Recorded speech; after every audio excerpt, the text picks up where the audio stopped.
जन्म निर्धारित है हमारा, और जन्म का कोई टाइम निर्धारित नहीं है, वो भगवान की तरफ से निर्धारित है। ऐसी जाने का समय निर्धारित है, वो भगवान की तरफ से निर्धारित है। अगर मेरी डेथ अगर ऊपर एक्सीडेंट से लिखी है तो मैं एक्सीडेंट से ही मरूंगा।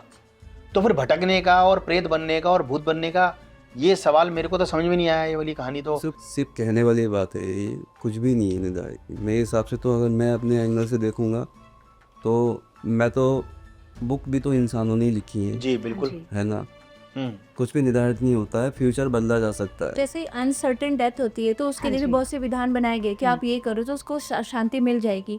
तो बहुत से स्पिरिट को शांति मिल जाती है उनके कर्मों के अकॉर्डिंग। मैं बार बार कर्मा को लेके आ रही हूँ क्योंकि कर्म सच में एग्जिस्ट करते हैं, है ना।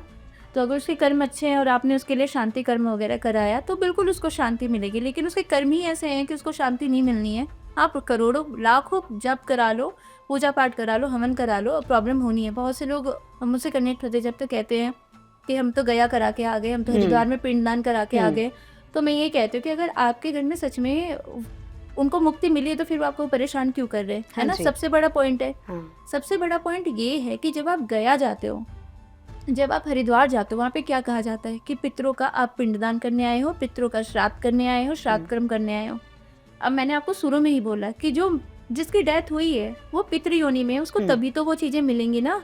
जो प्रेत है उसको वहाँ पे बुलाया नहीं गया, जब वो गया नहीं, उसको कुछ मिला नहीं, तो उसको फर्क ही क्या पड़ा आपने क्या करा क्या नहीं करा।